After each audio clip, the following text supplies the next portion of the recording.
Welcome to the Digital Marketing Mentor. I'm your host, Danny Gavin, and together with industry leaders and marketing experts, we'll explore the meeting point of mentorship and marketing. We'll discover how these connections have affected careers, marketing strategies, and lives. Now get ready to get human. This episode is brought to you by Audio Academy. Learn to build the career of your dreams in the fun, fulfilling, and lucrative industry of digital marketing without drowning in student loan debt, compromising your values, or working for peanuts. Learn to build your digital marketing career at audioacademy.com/podcast and claim $150 off Audio's Digital Fundamentals career course by entering the code MENTOR at checkout. Check it out at audioacademy.com. That's ODEOacademy.com/podcast and get $150 off with code MENTOR. Hello, I'm Danny Gavin, founder of Optage Marketing Professor and the host of the Digital Marketing Mentor. Today, we have a very special guest, Mordy Oberstein, head of Brand SEO at Wix, an Israeli-based free user-friendly website building platform that's also great for SEO. Mordy transitioned from being a Baltimore public school teacher to a passionate SEO expert. He's worked at SEMrush, Rank Ranger, and now Wix in 2 different roles. Besides his SEO work, Mordy's an avid podcaster, hosting the SEO Rant. And he currently holds the record for creating, hosting, and contributing to the more podcasts than anyone else on this planet. So much so, he's going to be on another one right after this. He's also a prolific writer for publications such as SEMrush, Search Engine Land, Search Engine Journal, Moz, Deepcrawl, and many more. Welcome, Mordy. How are you? Great. You know, when you put it that way, I went from optimizing other people's children to optimizing websites. That's a cool way to look at it. Yeah, I would just change their title tag so they'd rank better. That's all. I hope you had permission from the parents to do that. Yeah. I had to get a whole sign off. Before you touch other people's content, before you change it, you got to get permission. Exactly. Obviously. Well, today we're going to talk about the intersection of brand and SEO and how brand development leads to growth and a whole bunch of other cool things. So let's start off with where you went to school and what you studied. I went to Truro for my undergrad. I was a history major originally, which is completely useless. So where did that come from? Where did that come from? I liked history. Yeah, and it seemed easy. And they told me a week before I was supposed to graduate or something like that, like, oh, we screwed up. They didn't say we screwed up. They say you screwed up. They screwed up. And you don't have enough credits for a history major. I'm like, well, I have to come back for another semester? They said, well, you could do that or you can get an interdisciplinary degree and be done now. I'm like, oh, yeah, let's do that. So I have the one thing that's even more worthless than a history degree, which is an interdisciplinary degree. I don't know what that means. Either. But then I also have a master's in education from Johns Hopkins, which is a real school and a real degree, as opposed to the last one. I know you were in education. So is that something that you went in to get right away, or was that after you already started teaching? It's like I'm like my 4th career already. I'm like a cat. I have 9 careers. I used to, since I was 18, I was working, earlier even, whatever, it doesn't matter. I was working for a property management company in New York. I was there for almost 9 years, something like that. I was the COO of the company at one point, just ridiculous. It was around the time of I'm also old at this point. I'm dating myself. The crash in 2008. So a year or two after that, I was burned out. The real estate market was a ginormous disaster. I always wanted to teach. And I said, I'm just going to do it. I'm going to go for it. And I went and did Teach for America, where they kind of throw you into the classroom, into underprivileged, school districts. This one in Baltimore, and you go for your master's at the same time. So that's how that happened. Ooh, that's cool. So you got a 2-for-1. Yeah. So when you look back at university, whether it's your undergrad or master's, are there any experiences both inside and outside the classroom that were impactful in directing your path? Yeah, I think it all depends on the teacher. I mean, you're a professor, right? You know this. There was one professor, I had her multiple times in grad school. Undergrad I went to night school. I was just trying to get through and whatever. But for grad school, that was actually meaningful for me. And I had this professor, and I don't know if I can point back and say oh, she taught me this, and that one thing changed my outlook or my practice or whatever. But all those small little micro moments that sort of compounded over the many semesters that I had her was definitely influential. How I looked at teaching, how I looked at education, how I looked at as a practitioner in the classroom. 1,000,000%. That one person just sticks out above all else because of who she was and how she went about things. And again, not the big things, all the little things that she did. Not everyone is lucky to have someone like that when they go through school. No, I was very fortunate. Mordy, how would you define a mentor? Thanks for asking me an easy question. How would I define a mentor? I mean, I'll say it's someone who guides you, but like I don't think that's really what we mean. I don't think it's a utilitarian sort of thing. Like, oh, I need a mentor to teach me to, I want to be a blacksmith, so I'm going to go for an apprenticeship, and that's not how you say that word. And to learn how to be a blacksmith, like that's just someone just showing you how to do something. I don't think that's what a mentor is. A mentor really is I'll say this as a former teacher. There's only one other relationship, and as a parent, where the dynamic is so deep that it's almost like a parent and child, and that's a student and a teacher. And that's because it's not a practical thing. When you're sharing knowledge in a real way, you're sharing yourself. Right, you're sharing your experiences. It's EAT. It's the E for experience. You're really trying to show your experience around something and how you've experienced it, and the problems that you felt and dealt with along the way, so as to prevent that person from going through those problems and those hardships. So it's really a much deeper sort of existential kind of relationship. It's not like I will show you how to do X. That's not a mentor. A mentor is really someone who's guiding you through the crises that you might have, or the difficulties and the struggles that you're going to have, so that you can develop not just a skill, but you can develop as a person in the context of whatever it is you're trying to learn. I love that. And I love how you build it up from being a teacher, because in a sense, a mentor is a teacher, but like you said, it's not about teaching a skill per se, but it's more about like transferring over that experience. So we spoke a little bit before, but what are the most essential traits of a mentor? As someone who screwed up many, many times, this is why I listen to this. But at my kids' bar mitzvah, I said this to them. I have twin boys who were recently bar mitzvah. I'm like, you need to forgive yourself. Like you're going to, life is going to throw curveballs at you, sliders, sweepers, knuckle curveballs, all kinds of breaking balls, and you're gonna miss. And you need to just forgive yourself and move on. And it's the same thing for yourself, but also for a mentor. If you have someone under your tutelage, they're not going to get it right. They're not going to be, you would do it this way, and they ended up doing it that way. And you sort of have to let that person make the mistakes and forgive them. But also, when I say forgive, it's also mean like kind of carve out their own path at the same time. Those are, so in my mind, sort of like the same thing. I'll think back.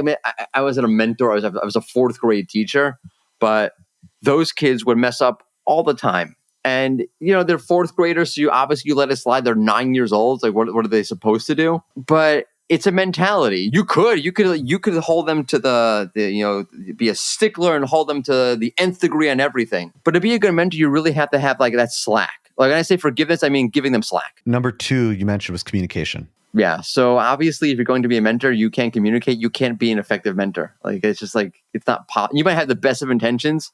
You might be the greatest forgiver on the entire planet, because you'll be doing a lot of forgiving, because no one's going to know what the heck you actually want and what you actually mean. You won't be able to be effectively transmitting all of your experience and knowledge and know-how to that person. It's just not possible. Like I almost feel guilty saying that as a trait, because like it is the thing. Like you're a mentor, you are communicating. I mean, you've dealt with a lot of people throughout all your businesses and areas of work. Do you feel like communication is something that people are able to learn, or is it more of a trait where it's just you're naturally a good communicator? I think it's like anything. Like if you're not good at it, you can improve at it. But I think it's an art. Like I think if you are a good communicator, that is something that's not taught. That's probably taught from like your childhood, like the context, like of how you grew up and the situation of what you needed to do as a kid is probably what makes you a good or not good communicator now. I know that's kind of like a Freudian hot take for you. No, I believe it. So, I've got a couple kids, and my youngest, my daughter,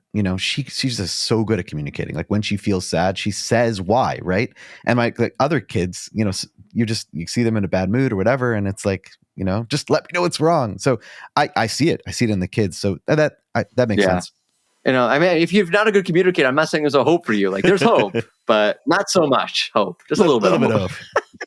Yeah, that's all you need. All right. And then finally, vision. Think of a manager that you had that was really good versus one that was really bad. It's probably because that person had a vision. Because you're following them. But you're, as a mentor, you're a leader. If you don't have vision, where are we going? What are we doing? Why are we doing this? What's the plan? Where are we going to end up? Why is this meaningful?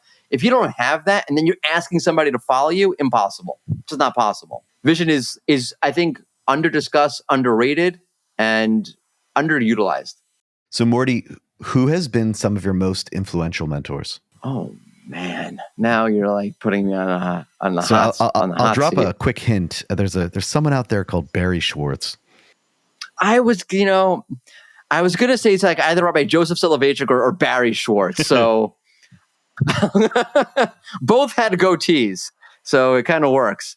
In my professional space, like Barry has been a mentor to me because, listen, Barry's a prolific writer. He knows all about the Barry's just a fundamentally good person. And Barry kind of showed me like how to be a good person in the professional SEO space when your natural inclination is sometimes to not be a good person because the people out there in the SEO community are sometimes here and there not the greatest. So Barry's definitely been a shining light of how to deal with that in an upstanding way. How did you meet Barry? I was working for Rank Ranger, which I think was a couple of years ago, bought out by SimilarWeb. And one of the strategies I was trying to implement was we didn't have a huge marketing budget. We didn't have a huge marketing team, but we had a huge amount of data around SEO. And I was trying to build up the authority of the platform by trying to get SEO data out there to the various amplifiers, as Rand Fishkin likes to call them, which is a good word for it, as opposed to influencers. And Barry just being a natural partner for that, right? Barry's writing articles. I had data. Hey, Barry, I have data. And Barry's really, what's interesting about Barry, what's nice about Barry, there's no pretense. Like I was a nobody in the industry. I was working for, a company. Maybe Barry knew, maybe Barry didn't know. And as long as you provide substance, Barry's cool. It doesn't matter, you have 1 follower, 1 million followers. It's really the substance. And I like to think that the data we gave him was of something of value that he would cover. And that's how the relationship got kicked off. That's awesome. Then I started trolling him. I think you troll him a little bit now also, right? Yeah. But it's fun. It's like for both of us. It's fun. I hope it's fun for him. No, I think it's all in good taste. All right, well, let's talk about Reb Joseph Soloveitchik. How has he influenced you? Okay, wow. Okay, so if you don't know who Rabbi Soloveitchik is, and I've never talked about this on a marketing podcast of any kind whatsoever before. I don't think I've ever talked about this on any podcast of any kind whatsoever before. He's probably Time Magazine said in 1,000 years from now, you'll still be reading his work. I remember sitting on a bus on the way to it's my part of my Teach for America orientation back in 2011, and reading one of his books. And there was some guy sitting next to me or across the aisle on the bus, like Soloveitchik, really? I didn't know anybody else knew about him. He took a theology course at the University of Colorado, and they read him in the course. I'm like, that's hilarious. I had and it's ironic that you were reading Halachic Man, which is probably the most not relevant to you at all book, but great. I grew up in an Orthodox Jewish community where my rabbi was one of his students, but it was interesting. So the style of learning about Judaism did not follow Rabbi Soloveitchik. So I knew about him because of the hierarchy of the flow of transmission of Judaism from him to my rabbi, but it wasn't something I was really familiar with. And I remember growing up and kind of having the absolute reverse philosophy of him. I'll get to what his philosophy is in a second if I can on 1 foot. Wow. I did not expect to talk about this. I'm not prepared for this at all. I remember just having questions about I wouldn't call them religious questions. I would call them existential questions. What does life have meaning kind of questions? Obviously much more refined than that. That's a very broad question. And knowing about him, but not really knowing he wrote about those kind of things, and then finding him and Abraham Heschel. Heschel, you might know as being famous for marching with Dr. King hand in hand in Alabama. If you ever see that picture of the guy who looks like Colonel Sanders next to Dr. King, that's Heschel. And having a lot of those questions kind of answered as a young adult, 18, 19, 20 years old. And that's how I got into that. And basically it's a philosophy around the role of struggle in life and how to turn things that are struggles into and redeem them and turn them into meaningful experiences. And that really spoke to me at the time. That's how I got into that. So that, being able to take things I was struggling with and turning them into things that became strengths for me, even though by the time I was reading this, Rabbi Soloveitchik was probably dead for 15 years, I feel like I know him, which just sounds weird. No, as I'm sure you know, in Judaism, the concept of books is a way for someone to live forever. And therefore, when you read that book, it's kind of like you're getting a piece of them. So I believe it. Makes sense. Yeah, I mean, I know you get it because you're so immersed in it. It makes total sense. For someone who's not, it sounds like a strange concept. Yeah. But Rabbi Soloveitchik actually talks about this. It's a covenantal community who has been going on for thousands of years, all meeting together in one conversation that spans generations, and you really feel these people are your friends, and they lived thousands of years ago. It's a bizarre experience. It definitely is, but you know what? What it does sort of shed a light on is the concept that a mentor doesn't have to be someone who's physically in front of you, right? Yeah. You can tap into people who have maybe lived hundreds of years ago, or just by reading or watching them, you can still get that same inspiration and guidance. Yeah, and I think we see that in the digital marketing space. You see somebody out there's got innovative ideas that really speak to you. You may not know them, but you constantly read them, their blog or their social media. You feel like there's a real connection there. It's true. And then when you like get to conferences and you see these people, and it's like, wow, I know you. And you're like, oh my God, I can't believe that person is such a big douchebag in real life. I've had that a couple times, but most people in our industry are actually pretty good. I'm just kidding. So let's talk about you as a mentor. So do you find it harder or easier to mentor fellow SEO professionals than, let's say, other marketing professionals? SEO is hard because I feel there's so much debate and things become hot button issues, and everyone kind of draws these like lines in the sand. I don't think it's almost like American politics in a weird way, right? Everyone, I'm on this side, you're on that side, you're horrible, and there isn't a lot of room for dialogue and sharing of different ideas or saying, you know what, like I don't agree with that, but I can see where they're coming from, and that might be valuable. Yada yada yada yada yada. Like there was recently someone put out a study. I'm not going to say what it was. I thought like, okay, that's not what they're trying to explain something. That's not what that is. I disagree with that. But you know what? It's interesting nonetheless. There's interesting conclusions that I think are completely valid or worthwhile for marketers of all kinds to know and take away from that study, even though like the thing they're trying to explain might not be right. And I think like because SEOs don't do that, because they don't look for the good in things ever, sometimes it feels like. I know it's like hyperbolic, but it doesn't feel hyperbolic. I was just on Twitter like a minute ago, like tweeting about something, and someone replied back to me like, yeah, like SEOs make this so complicated. Why do we have to do this? And blah, blah, blah, blah, blah. And because of that, it makes talking and mentoring, the wider community so controversial, but it shouldn't be controversial at all. It should just be like, ideas flowing out, and you'll see the old school SEOs complaining about that. Oh, I remember when back in the day we walked uphill both ways to school and newspaper for shoes, and people shared ideas together on Twitter, and it doesn't happen anymore, and it's hard. Do you ever get any anxiety like before you put something out there on, let's say, Twitter or LinkedIn? I used to. Like when I was like, first getting in the industry, I don't know if I know anything. Now I know I don't know anything. I'm more comfortable with what I don't know. Once in a while, like I put something out yesterday about AI overviews and SEMrush data, blah, blah, blah. I'm like, someone's going to look at this and they're going to say that conclusion's not right. And maybe it's not right. I don't know. Like I'm not God. I don't know 100% like it's right or wrong. So yeah, a little bit. But like at this point, like it's just SEO. If someone thinks I'm an idiot, like fine. We're going to transition now talking a little bit more about brand and SEO. So let's first talk about your beginnings in SEO. You say that writing website copy for an educational software company led you to your love affair with SEO. What caught your interest in this type of writing? And was there a turning point when you realized you wanted to focus on this as a career? So yeah, I was working for an educational software company, which makes sense. I was teaching. I moved to Israel, and that was a job that I found. And I was one of the only native English speakers at the point of the company. And they said, oh, could you, they were launching a new website. And could you write web copy? The mentor or professor that I had back at Hopkins used to say, like, Mordy, you're like, of all my 40 million years of teaching, you're in my 1% of writers. Like, I love reading what you write. Like, I always had a knack for writing. So I'm like, yeah, I can write web copy. I can write anything. Go ahead. Like a listicle, not so great at writing, but other than that, which I think, by the way, is a strength, not a weakness. It's like, not being able to write a listicle is like not being able to miss if you're playing basketball.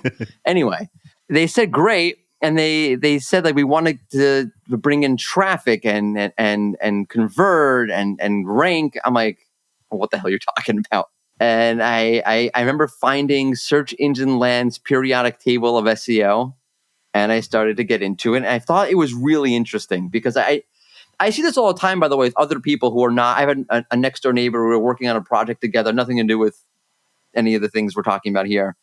And I started talking about SEO. I was like, I never thought to write about content that way to rank. It never entered my mind. This is like amazing. It was one of those moments like, this is so interesting because I found it conceptual. I know like SEOs don't always think like it's conceptual, but if you look at the really good SEOs, like, I don't know, like Kevin Indig, in my opinion, is a great.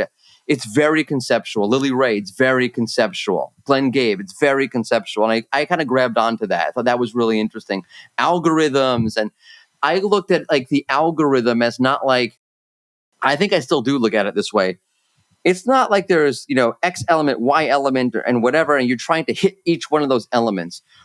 Whoever's programming the thing, or the programmers making the thing, they're imbuing it with almost like an identity in a way. And it's operating almost like a living and breathing thing. And when you look at it like that, then it becomes very conceptual. And I grabbed onto that. And that's how I really got into SEO. I happened to really luck beyond luck. Rank Ranger was looking for a content manager. I'm like, oh, this is amazing. I already know a little bit about SEO. They're an SEO platform. Like, let's do this thing. And that's where it really took off for me. I love it. And I still see some of my students today where I feel like it's kind of like the Matrix, the blue and the red pill. But before they come into the class, they look at Google as Google. But then suddenly after the class, it's like, oh my gosh, it's a different world. Right? And either you love it or you hate it. It's amazing. But yeah. Like we've either screwed up every time you go to Google, it's over, right? It's not the same experience. Or it's like, I like it. No, it's not. Which, by the way, good point if mentor point. If you're looking at Google as an SEO, that's probably not how people are actually looking at Google. It's true. Are you looking for a career path that is flexible, satisfying, and well-paying? Do you have a knack for psychology? You're good with words and you're fearless when it comes to tech. Digital marketing sounds cool. That's because it is. And guess what? You can learn to build a digital marketing career without studying for 4 years, compromising on your values, or working for peanuts. Odeo Academy is the professional and comprehensive way for uber-smart creative people to move into the fun, fulfilling, and lucrative industry of digital marketing without going to college, drowning in debt, or leaving your home. Check out odeoacademy.com/podcast and be sure to use the code MENTOR at checkout to claim $150 off. But hurry!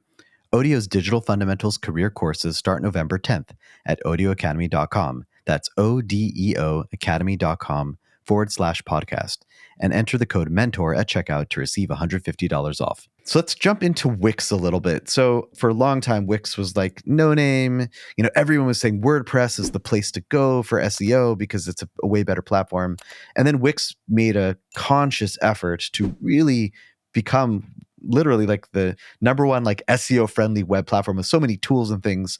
Love just your opinion on that. I don't know when you arrived, if it was before or after, in between, but just love your perspective on that change. Yeah, so it's one of those things where when things don't go right, you can either, like I mentioned before, you can either let it dominate you and destroy you, or you can redeem it into something good. Like the Wix story is about redeeming something bad that happened and turning it into something beautiful. That's a little hyperbolic also. I don't know if I actually remember watching this. It was a Super Bowl commercial. I don't remember what year. The Seahawks were in the Super Bowl. So I'm going to say 2017, 2018, something like that. And Wix ran a commercial with a model named Carly Kloss, which I didn't know who she was until after I started at Wix.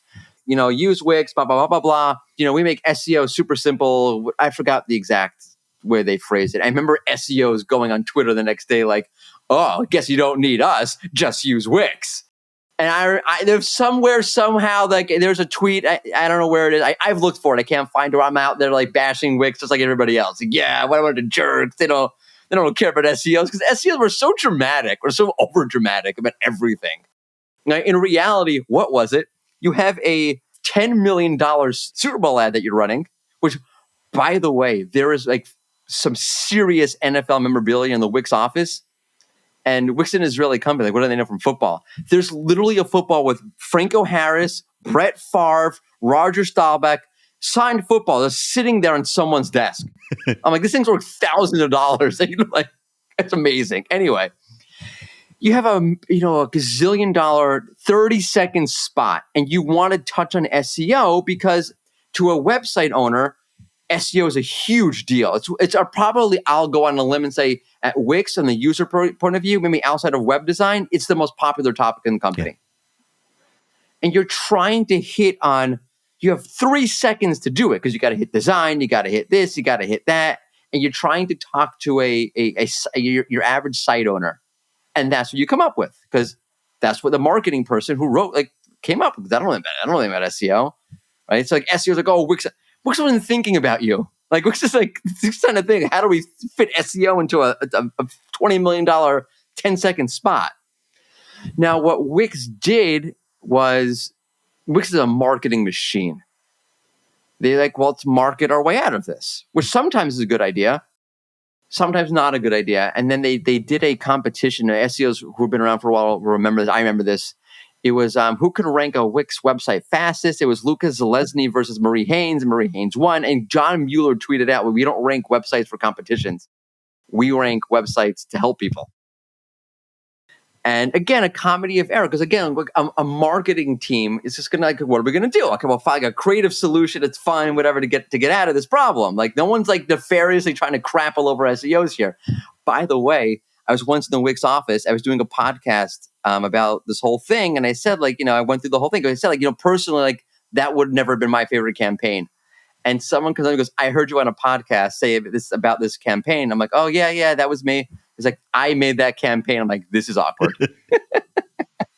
I've had those situations. He was cool about it. It was fine. Where you're sitting next to the guy and you're in the meeting and you're trashing the idea, and then lo and behold, right. It's the guy sitting next to you. Yeah, it happens. Oh, it's awkward. So Wix said, like, they realized, okay, like, we have a problem and we need to hit refresh and really understand the problem. At the same time, the product team, the way the Wix product was set up, the way it is still set up a little bit to much lesser extent, it's very siloed, right? The Wix stores product or the Wix blog product are different teams, almost like functioning in different companies in a way. SEO was never focused on individually. Each separate let's call it sub company or sub team, did whatever they thought was the best thing to do with SEO, which was kind of what made SEO a bit of a disaster, because there was no uniform standard. Lo and behold, I think it was Kobe Gamliel, my current manager, actually said, like, we're going to create a distinct focus on SEO that will be the standard across the company. To the point now where we have an internal SEO score, which has like CEO approval, that and is custom for each type of page on Wix. Here are the things that are important. If you're a store page, if you're a forum, here's what's important. This is your score. You have to pass this score. And the CEO of Wix says you must pass the SEO score. So we went from complete like federalization, we're like America in 1777. There's no standards. It's complete chaos, to having an SEO constitution kind of thing. There's my history degree, my interdisciplinary degree coming to work. Good tie-in. Yeah. So that at the same time, they really changed the product, and they said we have to change the relationship with the SEO community at the same time. Comedy of errors again is they were looking for someone in New York to go around to the conference and really work the SEO community. COVID hit and there were no SEO conferences, and they're trying to figure out what to do. And a former client of mine at Rank Ranger, the CEO of Israel's largest SEO agency, got hired by Wix to work on their SEO product, not the Melech. And they're talking about, he's like, hey, I don't know a guy in New York who can go to SEO conferences, but I know a guy from New York and there are no SEO conferences. So why don't you talk to him? And we sat down. I'm like, hey, here's what I would do to change that perception around SEO. Take it or leave it. And they said, like, let's take it and let's do this. So it was a real nice cohesion. I've never experienced before where the product side and the marketing side really worked hand in hand on things together. There was a real back and forth. I would go to the community. It's my first role at Wix. Take feedback, bring it to the team. They would implement it.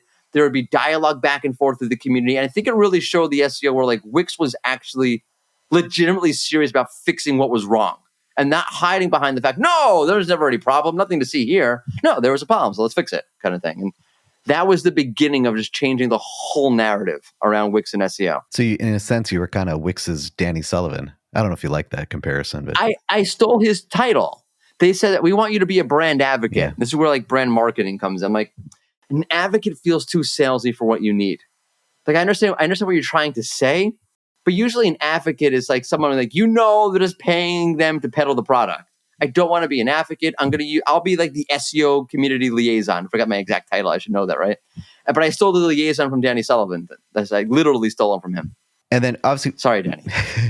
we don't have to discuss numbers, but so those efforts of sort of transforming Wix to be an actual SEO machine and all the brand work, and we'll talk a little bit more about brand marketing.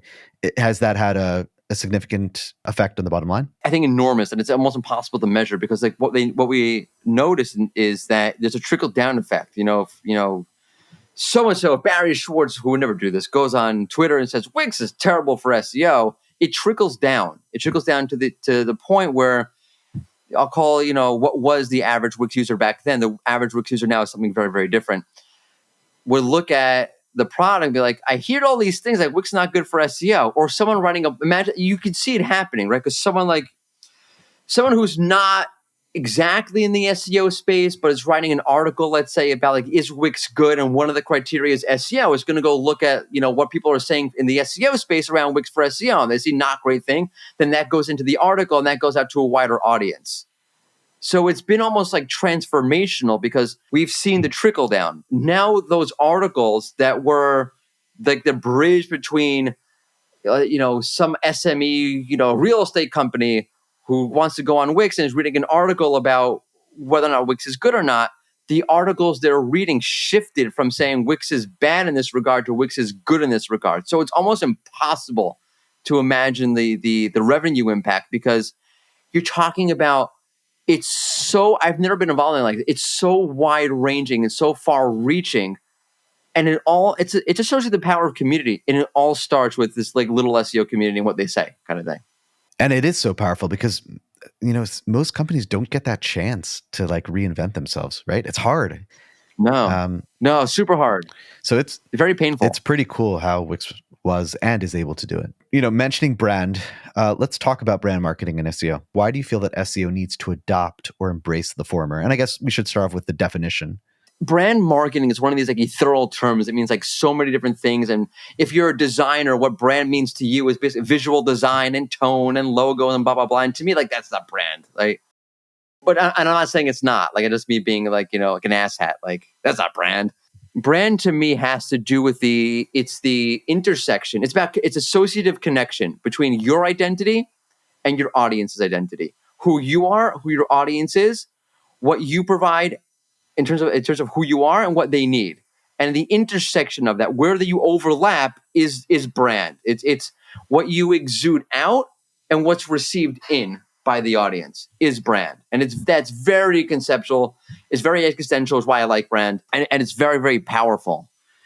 Why I think SEOs need it, I think SEOs always have needed it. And and the conversation kind of got renewed with the whole, I don't know if the audience is familiar with this or not, like the whole Google leaks that happened a few months ago, where there was an API call and all of a sudden the algorithm got leaked. It didn't really get leaked, but we saw things in there like perhaps Google's looking at mentions across the web. So it's not just links, it's how often your brand is being mentioned. Or, for example, if people are like clicking on the web, clicking on you from results. Now, if you're a familiar brand, you'll get more clicks. So brand now comes in. So it kind of renewed this whole conversation around brand and SEO, but all the old schools says, no, brand and SEO have always been about whatever. I'm like, it's super powerful because forget all of that.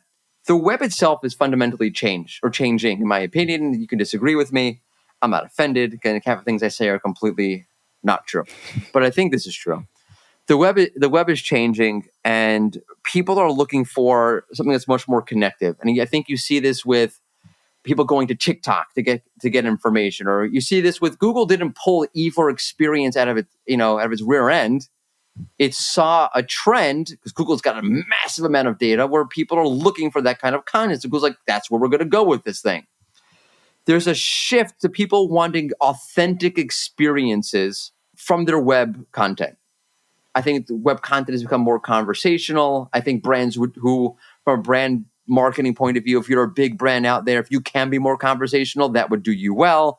They're very hesitant to do that, which I think is a big mistake, but fine. If that's where the web is going, they're looking for a much more authentic kind of experience. They're looking, for example, I think not to be nudged into the conversion, right? So being top of mind becomes much more important. I want autonomy in my buyer journey. I don't want to feel like I hit a landing page and like click here, buy now, get this now. That's like 1970s used car commercial kind of thing. If I'm looking to have that control over my buyer journey, so then me coming to you when I'm ready becomes much more important, which is obviously a brand awareness play. If the entire web is shifting in this direction, which I am a little bit biased into thinking that it is because I do brand marketing, then SEO, PPC, whoever you are, you need to understand brand marketing because that's where the web is going. And forgetting diving into the nuanced implications of that, it's self-evident if that's the direction of where the web is heading. If you're not in line with that mindset, because brand is a mindset, in my opinion, you're going to get left behind. So that's why top level, I think, is super important for SEOs. And then I guess to dumb it down a bit, what would be an example of SEO with brand marketing in mind or SEO without brand marketing in mind? I'm an SEO. I don't care what happens on social media. Do whatever you want to do on social media. Google doesn't care about social media. Okay, Google's a moth, and Google will be attracted to they who have the largest digital light. And if you're getting traction on social media, people are sharing your stuff. They're then maybe mentioning that in an article or doing Rand Fisher's got a great video about this, about how most traffic comes from Google. So I won't be on social because most traffic comes from Google. Yeah, but you're forgetting the fact that they saw you on Google and then Googled you to find you and find your product or your service after the fact. So the traffic may be directly from Google, but to borrow philosophical from Aristotle, that's just the material cause. That's the immediate side, the immediate cause. The actual efficient cause behind the whole thing was they've seen you on social. Social plays a huge role in getting momentum, getting people getting to search, doing branded searches for you. And there's a whole Google patent about Google's looking at branded search. Google's not stupid. If Google knows people are typing in Nike shoes, Nike shoes, Nike shoes, there must be a connection between Nike and shoes. So anytime you're going to see something for shoes, we'll rank Nike. Obviously oversimplifying that, but a lot of that brand building that ties into search that way comes from doing things on social, comes from content marketing practice, comes from being out there at conferences and gaining momentum and traction and positioning and having an identity and people knowing about you and people thinking about you a certain way and then people interacting with you a certain way. All of that plays into how people go about searching for you on Google, what they're searching for, how they're interacting with you on Google. If they see you on the SERP and then say, nope, that brand sucks. So it comes into play so many ways. But social for me is one of the biggest, most obvious ways that building up your brand on social, getting that brand momentum on social, positioning yourself, because social is such an easy way to position your brand directly. And I'm not saying it's a direct ranking factor. That's not what I'm saying. Directly plays a role in what your SEO momentum will look like also. By the way, you see this with big brands. SEO's oh, big brands always rank for everything. Google's biased towards big brands. They're not biased towards big brands. They just have the biggest digital light because of the brand marketing that they're doing. So what about the small businesses who don't have the budget? And I know you're saying it's not it's a ranking factor, but what do these startups or small businesses, how can they still be effective on Google when brand is so important? So that's I look at it almost complete opposite. Brand is the equalizer that helps these small businesses. If I'm a small business, I don't necessarily have a huge amount of money to, hire 10 content writers and 5 link builders and blah, blah, blah. But I can go to the local, fair and sell my pies and meet other people and gain momentum that offline translates to online. Right? I met so-and-so, now they link to me. I met so-and-so and now we're doing a collaboration together. I'm going to do an interview on his podcast about pie making. Brand is the equalizer that without a big budget still lets you gain momentum. Just need to think about it a little bit differently. I like that. Do you have any examples of SEO working well with brand marketing? I don't know if I have a particular example. I do think though, one of the things that you're going to start, I think, hopefully seeing is brands. I was looking at this the other day. You have Nike versus New Balance, and how many AI overviews are they getting? So yes, some of it's going to be overlap with organic results. Nike's ranking, they get into the AI overview. But a lot of what LLMs do is entity based. If around the topic, you're the known entity, right? So I'm going to put you in there because you're the quantifiable entity that I'm aware of around this topic. So that's something where I feel we prime for a case study about how brand impacts SEO, because all of that LLM awareness from across the web comes it can come from content distribution. I'm not saying it can't, but it fundamentally comes from good brand building. So that would be something I would love to see someone do a case study on that as like the AA overview data becomes a little bit more mature kind of thing. Yeah, I agree. Let's move a little bit away from SEO and let's talk about performance marketing. Can you explain the tension that exists between performance and brand marketing? Yeah, so performance and SEO is very much a performance kind of marketing thing, right? You're trying to get traffic, or if you're doing CRO, right? You want to get the conversion. True. If you're doing PPC, you're trying to get a click. It's, if you're in social media, you're trying to get a like and a repost or whatever it is, right? So like, for lack of a better way of defining it, performance marketing wants actions to take place and wants them to happen immediately. And it wants them to happen in volume because that's how you're getting measured. And no one's got the patience to wait for you, right? I think the tension doesn't exist because of the practitioners. Like, I don't think the SEO is thinking this way or the PPC person is thinking this way necessarily. I think the thing is because C-level is telling them to think this way. Like, we must get results right now. And that's generally because people are impatient. When you like, it's almost like a kid, like immediate gratification. If I can have immediate gratification versus like gratification down the line, I will take the immediate gratification because performance marketing doesn't have to be this way, but it is. A performance marketer could say, I'm going to sacrifice the immediate performance of this project, whatever it is I'm doing, for the long-term sustainable growth that'll provide me down the line. But we don't. I feel like as digital marketers, performance marketers, we have like these big targets on our back. Like, man, if you're digital marketing, you're able to measure everything. And if you can't, then that's it's the whole over. thing. If I can measure it, if I can measure it, if it's not happening right now, then it must be bad. But that's a false equation. If I can measure it, doesn't mean that if it's not happening right now, that's bad. Maybe I'm just setting myself up in the future. Yeah, everyone performance marketing has a target on their back because of that, which puts them at odds with brand, with I would call genuine brand marketing. Because genuine brand marketing, you're building up associations. And any association, it takes an enormous amount of setup, and then it takes an enormous amount of time, right? Like if you had a bad experience at one time at McDonald's, you're not going to associate it as like bad, unless it was like catastrophic. But if you keep going back, like, this Happy Meal's not so happy, you're going to build up an association. So brand by definition is way, way, way, way, way different of a mindset than performance. You're really like, the way I describe it is you're not even planting seeds that will convert. You're a farmer sowing the ground that you can eventually plant the seeds. Like the brand marketer sows the ground, the distribution marketer, which that's not a real term, plants the seeds, and the performance marketer like grows the plant. So like you're so far removed from the actual conversion to a certain extent, which, by the way, brand marketers don't have to be. I think like momentum is a great equalizer. If you can show you're building momentum with your marketing, with your brand marketing, it's very clear to see like how that will tie into performance. So there is a way to bridge the gap. But in terms of brand versus performance as a tension thing, like there's a natural tension there because the mindsets and the focus are just very, very different.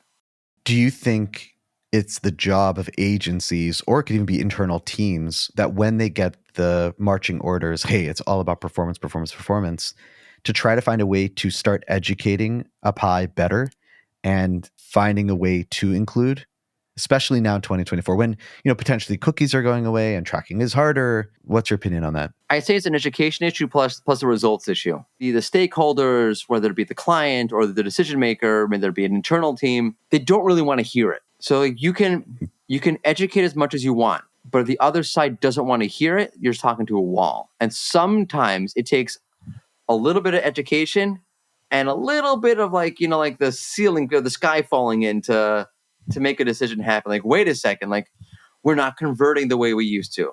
Oh, let's go ask the performance market what's going on. They're like, we don't know. And the brand's like, yeah, I know what's going on. Like user behavior has changed. User sentiment has changed. Content consumption trends have changed. You're just out of sync with your audience right now. Let me show you how to fix this. And like when they run through all the options, the quick fix on the performance side and it's not working. You know what? That brand dude told me like a couple of months ago, maybe he's got something like that. So it's like the education plants the seed. When the performance stops working and they can't figure it out, that they'll come back to you and be like, okay, what do you got for me now? That's how that's my utopia of how it'll work. That makes sense. The question is, can you speed that up? But sometimes you can't. That's up to the users, like how quickly they're going to drop you. So, guys, can you please drop them a little quicker so that we can get brand back? You should be going like, advocating for you. Stop buying our product. Oh man, this has been great. All right, let's quickly get into our lightning round. We're going to talk about 3 categories. So number 1, philosophy. Brand marketing comes up for philosophy, right? Being existential, having identity, knowing who you are, but making sure it's meaningful, being meaningful, right? Like I think we're all looking for something. We don't know what it is. And that thing is meaning. And I'm not going to get into like, where do you find meaning? I'll leave that for you to figure out. Whether you're doing brand marketing or whether you're doing personal marketing, finding meaning is an endeavor that doesn't get discussed. Sports. And I know you're wearing a certain cap, and I'm and I'm from Houston, Texas. So I don't know if we need to mention anything like that. Oh, let me get my trash can, dude. Let me get my trash can. Oh, that's awesome. Oh, my God. I didn't know you were an ad. Oh, I never would have come on the That'd be funny. I should have worn. I'm a big. Oh, yeah. It's actually. You should have worn. Should we just show? So, I know. Man. So, for those who don't know, the Astros cheated. And we lost the ALCS because of it. Aaron Judge lost an MVP because of it. The Dodgers lost the World Series out of it. But I'm a big baseball fan. I love the Yankees. I grew up in the heyday of Yankees winning like every year, to the point where now if they lose a game, I'm like, oh, they're trash. They're horrible. What's going on? When we had Derek Jeter, we won every single day. Yeah, it's hard because we're about the same age. We grew up in a very Yankee pro time, so it's been a tough evil empire. Yeah, tough couple of years. Now you're having the glory days, and I'm having the tough couple of years. We're enjoying it. It's worth it. All right, and finally, coffee or whiskey or both? Both. So I try not to drink as much as I used to. I love single malt Scotch. I feel it's also very Jewish. Very. And coffee, and as someone who moved from the U.S. to a European style country, I don't know what the hell is this espresso crap. Give me a regular drip coffee. And I will literally come back when I go to the States with a half a suitcase full of ground coffee. If anyone wants to send a gift, a nice case of Maxwell House, I think would be good for you. I'm a little higher up than Maxwell House, but but I tell my father-in-law, do not even think about stepping a foot in my house until you make sure you have a bag of coffee in your. And then I make him open it up, hand it over. Okay, now you can stay here for 6 weeks. That's a good entry fee. Well, I know we've hit the top of the hour. Mordy, this has been so awesome. I don't think I've laughed this much in an episode. It's been a huge pleasure. Best compliment ever. Thank you for being a guest on the Digital Marketing Mentor. And thank you, listeners, for tuning into the Digital Marketing Mentor. We'll speak with you next time. Thank you for listening to the Digital Marketing Mentor podcast. Be sure to check us out online at thedmmentor.com and at the DM Mentor on Instagram. And don't forget to subscribe on Apple Podcasts, Spotify, or wherever you listen to your podcasts for more Marketing Mentor magic. See you next time.